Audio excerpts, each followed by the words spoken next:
Hey, it's Jen Tiffany. Welcome back. I told you I wanted to teach you a few things. So first, we're going to go over one of the biggest questions I get, and that is brows. Brows just confuse people, and I know because I was one of them. Totally one of them before Younique, even during Younique. I just recently learned my brows, and that was when we released the new brow gel. Oh, I'm sorry, this is the brow gel. The brow gel and our brow liner and spoolie brush is on the end of the brow liner, and this brow gel is just an itty bitty little comb that kind of helps fill in, keep them in place. It actually has a little wee bit of fibers in it too, so it helps fill in. So first things first, how do you know where your eyebrows are supposed to start and end? Because that was a question that I always had. So what you do is you take your brow liner, you take side of the nose and run it straight up, and you put a little dot, and that's where your brow should start. Because if you look, I've got pretty brow,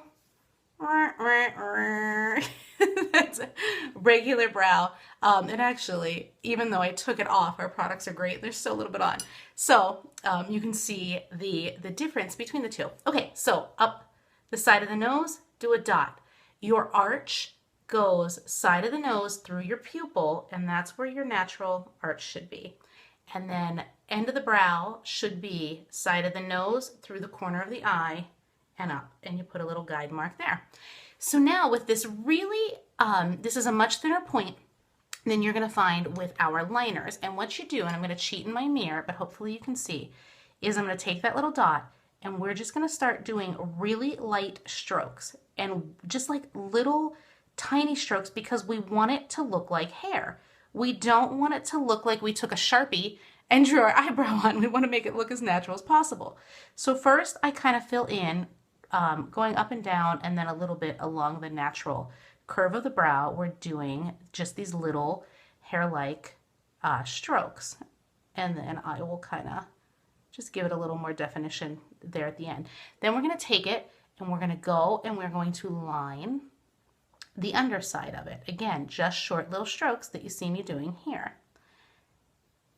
Now, I personally use two different pencils on mine. This is our medium. Our brow products come in light, medium, and dark. Now we're going to line the top. Again, short like strokes. If you have trouble finding out where your top is, if you have a lot of brows like me, you can brush them down and you can follow, see how it's right there. So if you're having any problems, that's how, how you can do that and follow. I have a lot of brows, right? So I usually use medium in the beginning, and then I'll go back over with dark from the arch on. You don't have to. I actually joke and I call it the Instagram eyebrow. It's not necessary. It's just what I found that I like.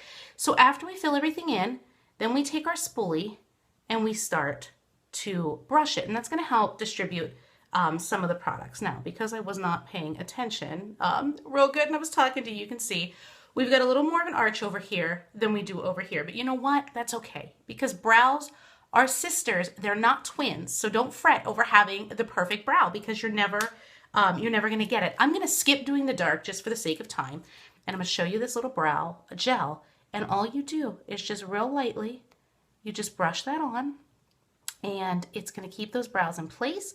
It is going to fill in any areas. And honestly, if the brow gel is a little bit too much for you, or the brow liner is too much for you, just go with the brow gel. Super easy. But your brows frame your face. They make such a big difference. So I hope that helps take a little of the mystery out of brows.